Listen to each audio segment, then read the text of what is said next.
আসসালামু আলাইকুম।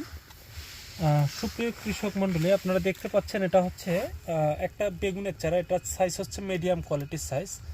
আমরা আপনাদেরকে যে চারাগুলো পাঠিয়ে থাকি সেগুলো কিন্তু আমরা কিন্তু যখন তুলি সেগুলো কিন্তু পুরোটাই কিন্তু আমাদের প্রত্যেকটা চারারই কিন্তু আমাদের কোকোডাস্ট সহকারে কিন্তু আমরা তুলে আপনাদেরকে দেই। কিন্তু আপনারা অনেকেই কমপ্লেন করেন, সেটা হচ্ছে যে আপনাদের চারা কার্টুন যখন আমরা করে থাকি বা প্যাকেটিং করে থাকি তখন কিন্তু আপনাদের এই কোকোডাস্টটা কিন্তু ঝরে যায়।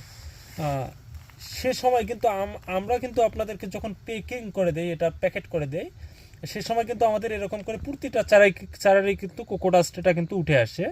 আর যদিও আপনাদের অনেকেই ভয় করেন কোকোডাস্ট ঝরে গেলে এটা কি গাছ কি নষ্ট হবে কিনা, কিন্তু সবচেয়ে মজার বিষয় হচ্ছে এই কোকোডাস্টটা যদি সম্পূর্ণ যদি ঝরে যায়, এই যে দেখাই, সম্পূর্ণ এটা ঝরে যাওয়ার পরেও কিন্তু এই এই গাছটা কিন্তু নষ্ট হবে না। তার পিছনে অন্যতম কারণ হচ্ছে যে এই যে আপনার যে শিকড় কিন্তু ছিল না, কিন্তু শুধু কোকোডাস্টটা কিন্তু আপনাদের ঝরে গেল, আপনাদের একটা চারা নষ্ট হওয়ার কোনো চান্স থাকবে না।